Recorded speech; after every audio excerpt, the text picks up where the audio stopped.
मित्रों नमस्कार। कहानी घर जो धीरे धीरे टूट गया।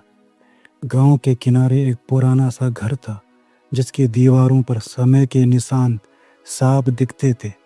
लेकिन उस घर के अंदर कभी हंसी गूंजती थी, बच्चों की आवाज़ें आती थी और एक परिवार रहता था जो बाहर से देखने पर पूरा लगता था मगर अंदर से धीरे धीरे बिखर रहा था।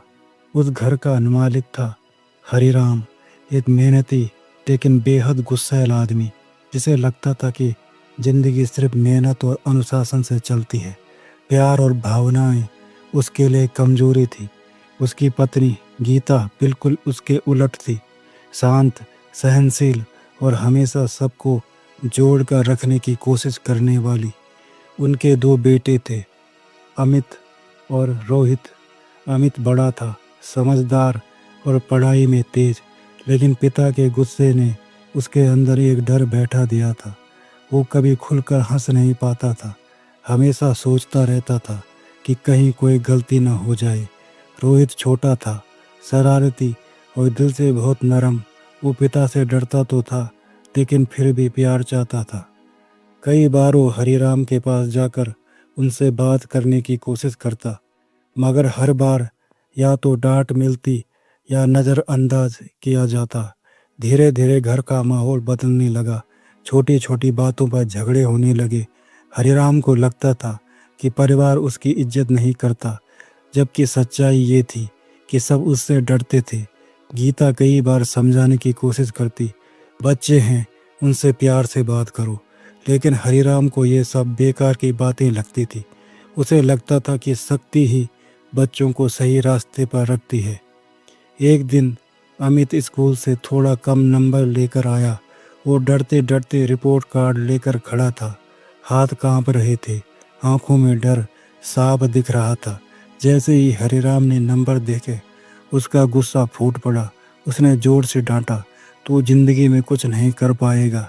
ये शब्द अमित के दिल में ऐसे घुसे जैसे किसी ने तीर मार दिया हो। उस दिन पहली बार अमित के अंदर कुछ टूट गया। उसके बाद उसने बोलना कम कर दिया। वो अपने कमरे में ज़्यादा रहने लगा, किताबों में खोया रहता, लेकिन अब पढ़ाई में भी मन नहीं लगता था।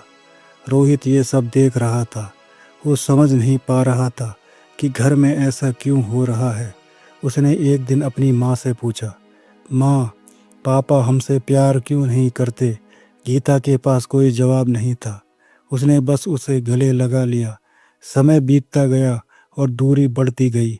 अमित ने ठान लिया कि वो जैसे ही मौका मिलेगा इस घर से दूर चला जाएगा। उसने दिन रात मेहनत की और शहर के कॉलेज में एडमिशन ले लिया। जिस दिन वो घर छोड़कर जा रहा था उसके चेहरे पर खुशी नहीं थी, बस एक राहत थी, जैसे कोई कैद से बाहर निकल रहा हो। रोहित उस दिन बहुत रोया। उसे लग रहा था कि अब वो अकेला हो जाएगा, लेकिन हरिराम ने फिर भी अपने भाव नहीं दिखाए।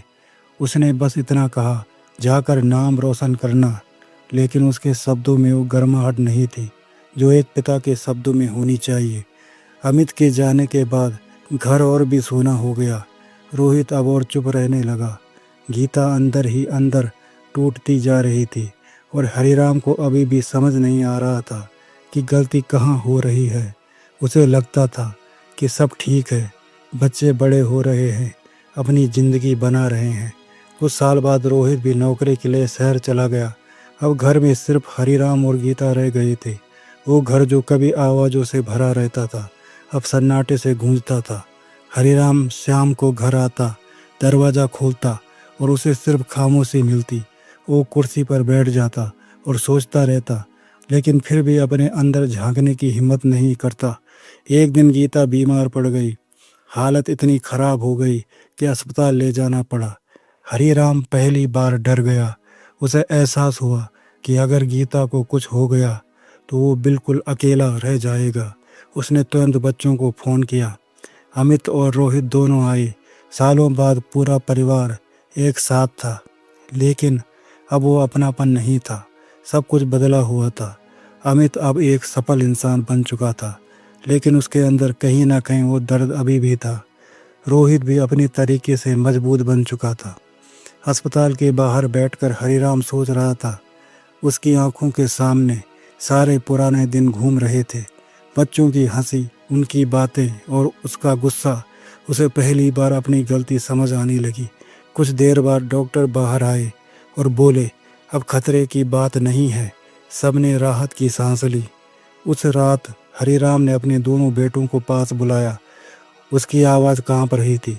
उसने कहा, मुझे माफ़ कर दो, मैंने तुम्हें कभी समझा ही नहीं। मैंने सोचा शक्ति ही सही रास्ता है, लेकिन मैंने अपना ही घर तोड़ दिया। अमित चुप रहा, उसकी आंखों में आंसू थे। रोहित ने धीरे से कहा, पापा, हमें बस आपका प्यार चाहिए था। यह सुनकर हरिराम टूट गया। वो रो पड़ा, शायद जिंदगी में पहली बार। उस दिन के बाद उसने खुद को बदलने की कोशिश शुरू की। वो अब गुस्सा कम करता, बच्चों से बात करता, उनकी बातें सुनता। धीरे धीरे रिश्ते फिर से जुड़ने लगे। लेकिन जो समय चला गया था वो वापस नहीं आया। अब जब भी वो घर में हंसी सुनता तो उसके दिल में एक हल्की सी टीस होती। उसे याद आता कि अगर उसने पहले प्यार दिखाया होता तो शायद ये सब नहीं होता। जिंदगी की सच्ची सीख, रिश्ते जोर से नहीं प्यार से चलते हैं। समय रहते अपने लोगों को समझ लो, वरना बाद में सिर्फ पछतावा रह जाता है। घर ईंटों से नहीं, भावनाओं से बनता।